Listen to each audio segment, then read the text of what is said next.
Hello everyone, welcome to BSA. उम्मीद करता हूँ सभी लोग बेहतर होंगे और अपने स्टडी को बहुत बेहतर तरीके से कर रहे होंगे। सोचो बोर्ड एग्जाम का सीजन आ चुका है। बोर्ड एग्जाम बहुत ही जल्द आप सभी के सामने होगा और आज मैं क्लास 10th के मोस्ट इम्पोर्टेंट क्वेश्चन की सीरीज में एक्सरसाइज 6.2 जो कि चैप्टर ट्राइंगल वाले का है, बहुत ही इम्पोर्टेंट क्वेश्चंस लेकर आया हूँ। अगर इस क्लास को आप देख लेते हैं तो एक्सरसाइज 6.2 के मोस्ट इंपॉर्टेंट क्वेश्चन का सॉल्यूशन आप पा जाएंगे और सीख भी जाएंगे उनको कैसे लगाना है। तो आप लोग तैयार हो जाइए, शुरू से लेकर अंत तक देखिएगा और बहुत ही अच्छा लगेगा। अगर अच्छी लगेगी लास्ट में क्लास तो आप उसे शेयर करना मत भूलिएगा, लाइक भी कीजिएगा और चैनल में पहली बार है तो सब्सक्राइब करना मत भूलिएगा। आइए साथियों आगे बढ़ते हैं।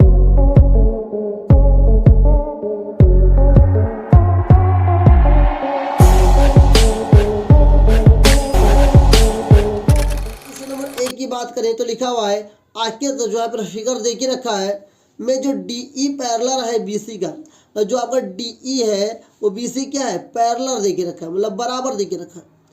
तब एडी ज्ञात कीजिए, हमें एडी का मान ज्ञात करना। आइए हल करते हैं। लिखेंगे हल, लिखेंगे दिया है कि क्या दे के रखा है डीई पैरेलल बीसी।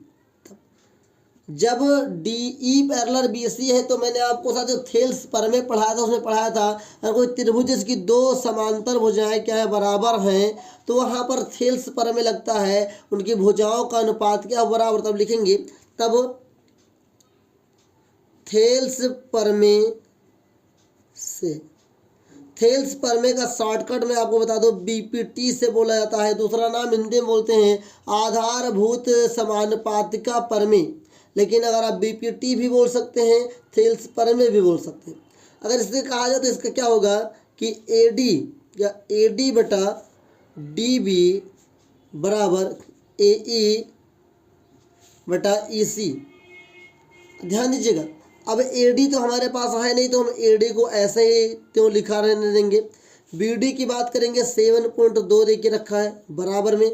एई की बात करेंगे 1.8 दे के रखा है। इसकी बात करेंगे तो कितना 5.4 दे के रखा। ओके, इसको 8.8 मतलब ये पॉइंट के पॉइंट हटा लेंगे और ये 18 बचे 54 बचा। 18 कम 18, 18 23 54। तो हम कह सकते हैं कि एडी बटा 7.2 बराबर 1/3।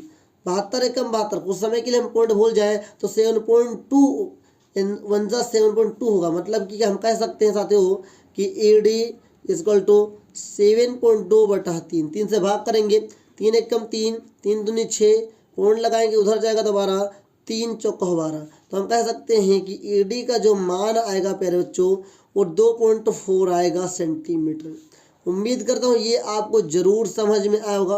वो अगर कोई समझ में नहीं आया तो कमेंट करके पूछ सकते हैं, अन्यथा इस वीडियो को दोबारा आप देखिए, बहुत ही आसान तरीके से मैंने बता दिया है, इससे सरल नहीं हो सकता। आइए इसके दूसरे प्रश्न को नंबर में भी लिखा हुआ है साथियों कि आकृति में डीई मतलब ये किसके पैरेलल है, इसके पैरेलल है, तब हमें ईसी का मान ज्ञात करना है। सेम उसी के जैसे ये प्रश्न लगेगा। लिखेंगे हल और ये भी लिखेंगे साथियों दिया है कि क्या दिया है कि डीई पैरेलल बीसी तब थेल्स प्रमेय से, ठीक है, थेल्स प्रमेय से। थेल्स प्रमेय का मतलब क्या हुआ कि एडी बटा डीबी बराबर एई बटा ईसी। ध्यान दीजिएगा एडी का मान यहाँ पर 1.5 है प्यारे बच्चों, तो ये हो जाएगा 1.5। यहाँ पर ये 3 दे के रखा है बराबर में, एई का मान दे के रखा है 1, इसका मान हमें निकालना है। ओके, ध्यान दीजिएगा तभी आप समझ पाएंगे। तो हम क्या कर सकते हैं कि यहाँ से पॉइंट हटाएगा 0 बढ़ा सकते हैं और हम इसे क्या कर लिखेंगे, इसको पलटेंगे तो ये भी पलट जाएगा। मतलब कि हम कह सकते हैं कि ईसी कम ईसी 15 ईसी इक्वल टू ये 30 हो जाएगा। 30 कम 30। जब ईसी की बात आएगी ईसी बराबर हो जाएगा 30/15। 15 कम 15, 15 दूना 30। तो हम कह सकते हैं कि ईसी इक्वल टू 2 सेंटीमीटर। ये आपका क्या है आंसर है। उम्मीद करता हूं कि आपको जो मैंने अभी तक 2 प्रश्न समझाए हैं, बताए हैं, वो समझ में आया होगा और कोई डाउट भी नहीं बचा होगा। बहुत ही आसान तरीके से ये प्रश्न ऑब्जेक्टिव में भी पूछे जा सकते हैं, 2 नंबर वाले प्रश्नों में भी पूछे जा सकते हैं, इसलिए आपको तैयार करके जाना है। और आपके बोर्ड एग्जाम में ऐसे प्रश्न बहुत बार आए हुए हैं, इस बार भी आने के चांसेस हैं, इसलिए प्रैक्टिस बहुत ही जरूरी है। आइए इसके अगले क्रम में, मतलब कि इसके अगले का जो सबसे मोस्ट इंपोर्टेंट क्वेश्चन ये है, दूसरे नंबर पे लिखा है कि आकृति में LM पैरेलल CB, जो आपका LM है वो भाई पैरेलल है CB का, और जो LN है ये पैरेलल है CD का। तो सिद्ध करना है कि AM बटा AB बराबर AN बटा AD है कि नहीं। हो जाएगा निश्चिंत रहिए। आइए हल करते हैं। लिखेंगे हल, फिर लिखेंगे दिया है कि LM पैरेलल CB तथा LN पैरेलल CD। ओके, सिद्ध क्या करना है ये भी लिख लेंगे। सिद्ध करना है कि AM बटा AB बराबर AN बटा AD। उम्मीद कर रहा हूँ ये आपको समझ में जरूर आया होगा। अब ध्यान से देखिएगा, तो यहाँ पे 2 त्रिभुज बनेंगे, एक त्रिभुज ऊपर बनेगा, एक त्रिभुज नीचे बनेगा, मतलब ABC बनेगा और ADC बनेगा। ध्यान दीजिएगा, तो लिखेंगे त्रिभुज ABC में LM पैरेलल है साथियों CB, ठीक है, दिया है। तब अभी मैंने पहला प्रश्न जब आपके सामने लगाया तो मैंने बताया कि जब कोई त्रिभुज में 2 भुजाएं क्या हो, समांतर होंगी, पैरेलल होंगी, तो उनका क्या होगा, समानुपात बराबर होगा। उनका अनुपात क्या बराबर, तो देखेंगे तब थेल्स प्रमेय से, क्या थेल्स प्रमेय से क्या कह सकते हैं हम लोग कि AM बटा BM, ध्यान दीजिएगा, AM बटा BM बराबर AL बटा CL। ओके, इसे समीकरण हम लोग 1 मान लेते हैं।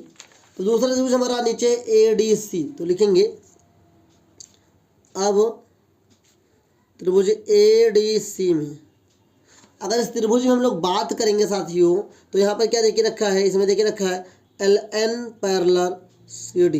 क्या लिखेंगे, दिया है। तब थेल्स प्रमेय से, थेल्स प्रमेय से क्या होगा साथियों, यहाँ पर AL हो जाएगा, AL बटा CL हो जाएगा, और यहाँ पर AN बटा DN हो जाएगा। तो हम कह सकते हैं AN बटा DN। इतना उम्मीद करता हूँ आपको समझ में आ गया होगा प्यारे बच्चों। अब ध्यान दीजिए, अगर हम सही से समीकरण 1 मान लेंगे, समीकरण से 2 मान लेंगे।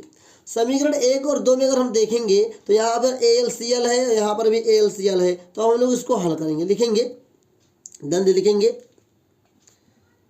समीकरण 1 व 2 से, समीकरण 1 व 2 से अगर देखेंगे तो ALCL दोनों जगह वो गायब हो जाएगा और हमारे पास बच जाएगा AM बटा BM बराबर AN बटा DN। ध्यान दीजिए, हमें सिद्ध करना है AM बटा AB, हमारे पास AM बटा BM है, नीचे क्या होना चाहिए AB। तो AB लाने के लिए क्या करेंगे, ध्यान दीजिएगा, लिखेंगे व्युत्क्रम, क्या व्युत्क्रम करने पर, व्युत्क्रम इसका उल्टा करने पर, उल्टा मतलब BM ऊपर चला जाएगा, नीचे AM हो जाएगा बराबर DN बटा AN हो जाएगा। इतना करने के बाद दोनों पक्षों में 1 जोड़ेंगे। लिखेंगे दोनों पक्षों में 1 जोड़ने पर, अच्छा भाई 1 क्यों जोड़ेंगे ये भी मैं आपको बता दूं, 1 क्यों जोड़ेंगे ये भी बता दूं। हमें ऊपर चाहिए क्या AM, और AM से पहले हमको AB चाहिए, AB नीचे चाहिए, AB नीचे चाहिए, तो AB कब बनेगा, जब AM प्लस BM होगा। तो मेरे प्यारे बच्चों, AM हमारे पास नीचे, BM ऊपर है। अब जब इसको ऊपर भेजेंगे तभी तो साथियों AM BM बन के AB बनाएगा, तभी फिर भी व्युत्क्रम कर लेंगे। मतलब हम इन दोनों को जोड़ने के लिए हम 1 को जोड़ेंगे, तो यहाँ पे 3 गुणा करेंगे तो ये बन जाएगा BM plus AM upon AM बराबर DN plus AN, cross multiply पे नीचे हो जाएगा ए एन। अब ध्यान दें B M plus A M, B M plus A M मतलब B M plus A M, A N plus A D, ये बनाएगा ए बी, ये बनाएगा ए डी। तो हम कह सकते हैं कि ऊपर हमारे पास यहाँ पर क्या आएगा ए बी बटा ए एम, यहाँ पर क्या आएगा ए डी बटा ए एन। ये तो आ गए, लेकिन हमें प्रूफ क्या करना है इस चीज़ को बता दूं। प्रूफ हमें ए एम बटा ए बी करना, मतलब ए एम ऊपर होना चाहिए, एम यहाँ पे नीचे, तो यहाँ पे लिखेंगे पुनः, मतलब दोबारा पुनः व्युत्क्रम करने पर। जब हम पुनः व्युत्क्रम करेंगे मतलब फिर से उल्टा करेंगे तो फिर ये नीचे वाला ऊपर चला जाएगा प्यारे बच्चों। तो हम कह सकते हैं कि ए एम बटा ए बी बराबर ए एन बटा ए डी। उम्मीद करता हूँ आपको समझ में आया होगा, और हैंस प्रूव्ड जरूर लिखेगा क्योंकि हमने इसको सिद्ध कर दिया है। बहुत ही आसान प्रश्न है, बस आपको प्रैक्टिस करने की ज़रूरत है। अगर हमें कोई डाउट है तो आप कमेंट करके पूछ सकते हैं। बहुत ही मोस्ट इम्पोर्टेंट क्वेश्चंस की सीरीज चल रही है, आप लोग एक भी क्लास स्किप नहीं करेंगे, ये वादा करिए। ये सारे क्वेश्चन बहुत इंपॉर्टेंट, अगर कोई डाउट है कमेंट करके पूछ सकते हैं। बाकी साथियों बढ़ते हैं इसके अगले प्रश्न। क्वेश्चन नंबर 3 लिखा हुआ है कि आकृति में डी ई पैरेलल है ओ क्यू के, मतलब जो डी ई पैरेलल है ओ क्यू के पैरेलल है, मतलब ये इसके पैरेलल है। और जो डी एफ है मेरे बच्चों ओ ओ आर के बराबर है। यहाँ पर हमने इसको समझने, इसको पहचानने के लिए एक चिन्ह दे दिया, इसको डबल चिन्ह दे दिया कि ये दोनों में अंतर जरूर होना चाहिए। मतलब ये वाला इसके बराबर है, ये वाला इसके बराबर है, ये जो हमको दर्शा रहा है। तो हल लिखेंगे दिया है कि D E parallel O Q तथा D F parallel O R है। सिद्ध करना है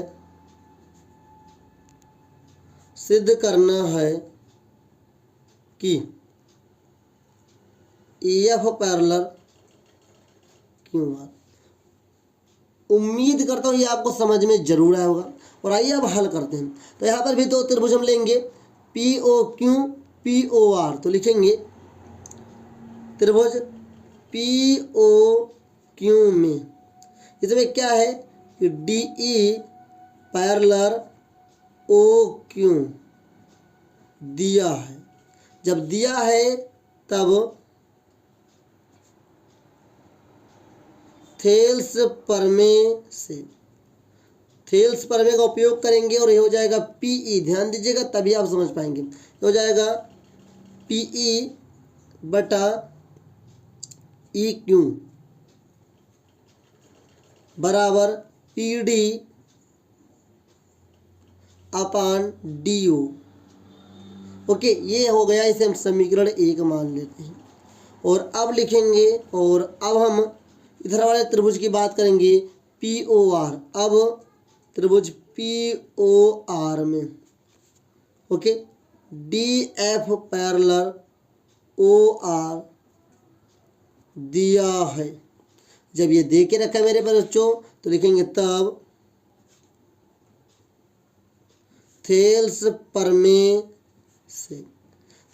की बात करेंगे तो क्या हो जाएगा, ये हो जाएगा पी डी बटा डी ओ। ध्यान दीजिएगा, हो जाएगा पी डी बटा डी ओ बराबर हो जाएगा पी एफ बटा एफ आर। हो जाएगा पी एफ बटा एफ आर, यहाँ एफ होना चाहिए। ओके, इसे समीकरण 2 मान लें। अब अगर हम इन दोनों समीकरण में बात करें तो ये पी ओ बटा डी ओ दोनों में कॉमन है, तो कॉमन होगा तो उसे हम लोग हटा देते हैं। तो लिखेंगे समीकरण 1 व 2 से इसकी जब हम बात करेंगे तुलना कर लेंगे यहाँ से, तो इसको हम हटा देंगे और हो जाएगा पी ई बटा ई क्यू बराबर पी एफ या फिर पी एफ बटा एफ आर। अब ध्यान दीजिए तभी आप सारी चीज़ें समझ पाएंगे इस पर बच्चों। ध्यान दीजिए, ये दोनों भुजाएं के समानुपातिक तो लिख देंगे, चूंकि भुजाएं समानुपातिक हैं अतः बीपीटी के विलोम से, इसके जगह पे आप साथियों थेल्स के प्रमेय के विलोम से भी लिख सकते हैं, के विलोम से E F parallel Q are है, या लिख देंगे साथियों हैंस प्रूव्ड। उम्मीद करता हूँ ये आपको जरूर समझ में आया होगा।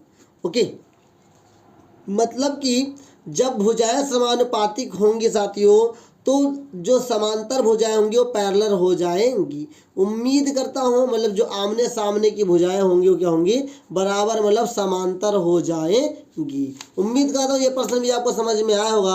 अगर कोई डाउट क्रिएट हुआ हो तो कमेंट कर दीजिए, मैं उसको जरूर आपको रिप्लाई करूंगा। और अगर ये समझना है और बेहतर से तो आपको दोबारा इस क्लास को देखना होगा और अच्छे से बेहतर में समझ में आएगा। अगर वो डाउट हो तो कमेंट करके पूछ लीजिए।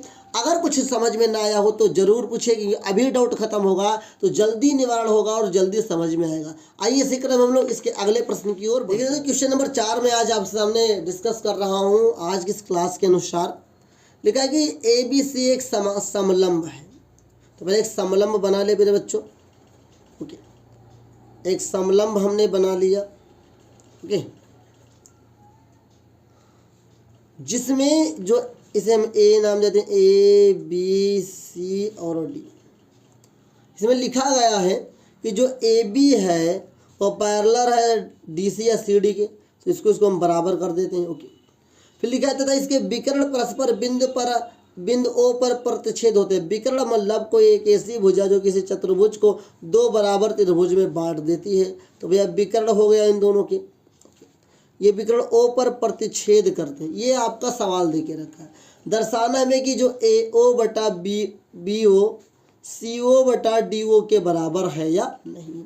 आइए हल करते हैं। लिखेंगे, हल लिखेंगे और लिखेंगे दिया है कि ABCD एक समलंब है जिसमें AB पैरेलल DC है तथा इसके विकर्ण परस्पर बिंदु O पर प्रतिच्छेद करते हैं।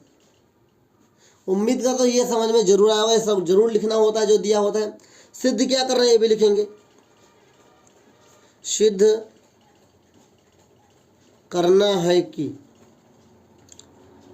AO बटा BO बराबर CO बटा DO। ये हो गया। इसके बाद हम लोग क्या लेंगे, लेंगे प्रमाण। क्या लेंगे, प्रमाण। प्रमाण देके रखा है कि जो AB पैरेलल क्या है, DC है।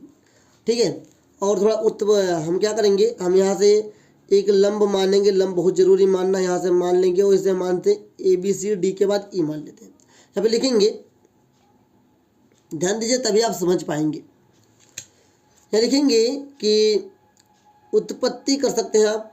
क्या उत्पत्ति ले सकते हैं कि बिंदु O को, क्या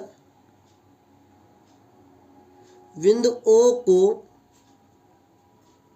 E से मिलाया तथा इसे AB पैरेलल EO माना।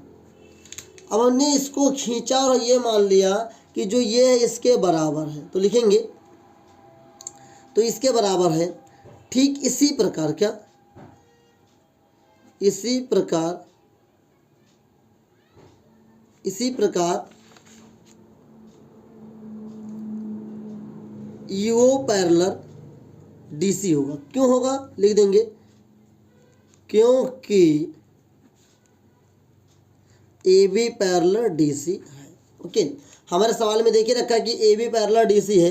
तो जब AB पैरेलल DC है तो AB का पैरेलल जब EO हो गया तो EO पैरेलल DC के हो जाएगा। जैसे कि मान लेते हैं R है, R की उम्र बराबर है S के। ध्यान दीजिएगा, R की उम्र बराबर है S के और S की जो उम्र है, और ध्यान दीजिएगा R की उम्र S के बराबर भी है और आर की उम्र पी के बराबर भी है। इसका मतलब क्या हुआ, एस की उम्र पी के बराबर होगी कि नहीं होगी।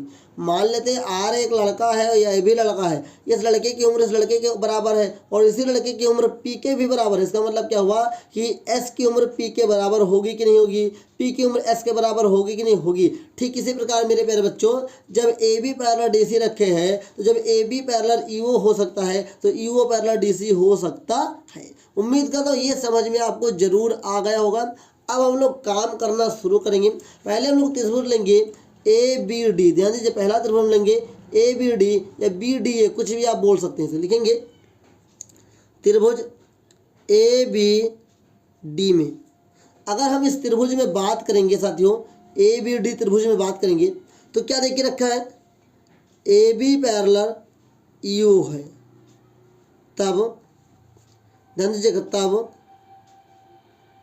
थेल्स प्रमेय से, थेल्स प्रमेय का दूसरा नाम क्या है हिंदी में, आधारभूत प्रमेय, आधारभूत समानुपातिका प्रमेय, इंग्लिश में बोलते हैं बीपीटी, शॉर्टकट है इसका। तो जब ये हो सकता है तो हम कह सकते हैं ए ई बटा ए डी और बी ओ बटा डी ओ। ओके ध्यान दीजिएगा क्या हो जाएगा, ए ई बटा ई डी बोल सकते हैं, तब ये इधर हो जाएगा बी ओ बटा ओ डी, बी ओ बटा ओ डी। ध्यान दीजिएगा ये बहुत ही इम्पोर्टेंट चीज़ है, लेकिन एक चीज़ और ध्यान देना है, यहाँ पर बाद में ओ है तो हमें बाद में ओ लेना चाहिए। मतलब कि ए ई बटा डी ई लेंगे, क्या लेंगे, ए ई बटा डी ई लेंगे और बी ओ बटा डी ओ लेंगे। ओके ओके इतना समझ में, डी है क्या, डी है, ये बराबर हो गया। इसे समीकरण हम लोग एक मान लेते हैं। ओके अब हम दूसरा ए डी सी लेंगे तभी काम बनेगा। ओके हम लोग पहले लिए थे ए बी डी, अब इस बार लेंगे ए डी सी। आइए इसमें हम लोग काम करते हैं। तो ई ओ पैरेलल हो जाएगा डी सी के, तब थेल्स प्रमेय से क्या लिखेंगे, ध्यान दीजिएगा ये हो जाएगा आपका ए ई बटा ई डी लिखे चाहे डी ओ दोनों सही हो जाएगा, बराबर इधर जब लेंगे तो ए ओ बटा सी ओ लेंगे, क्या लेंगे, ए ओ बटा सी ओ लेंगे। ओके ये समीकरण हम दो मान लेते हैं। समीकरण एक और दो में ए ई बटा ई डी ये आपका क्या है, कॉमन हो जाएगा, तो लिखेंगे यहाँ पर, लिखेंगे समीकरण एक व दूसरे, समीकरण एक व दो की जब बात करेंगे तो ये वाला हिस्सा गायब हो जाएगा, ये वाला हमारे पास बचेगा। तो हम इसे लिख सकते हैं कि ए ओ बटा सी ओ बराबर बी ओ बटा डी ओ।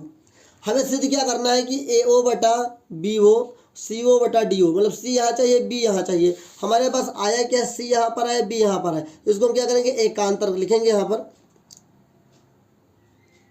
पर लिख सकते हैं हम लोग कि ए ओ बटा बी ओ बराबर सी ओ बटा डी ओ। ये कैसे हो गया, यहाँ लिख देंगे एकांतर करने पर, एकांतर करने मतलब इसे हम लोग यहाँ से वहाँ क्या कर लिए, बदल लिए हैं। ये हमें लाना था, यही हमारा हो गया। यहाँ पे जरूर लिखेगा हैंस प्रूव्ड।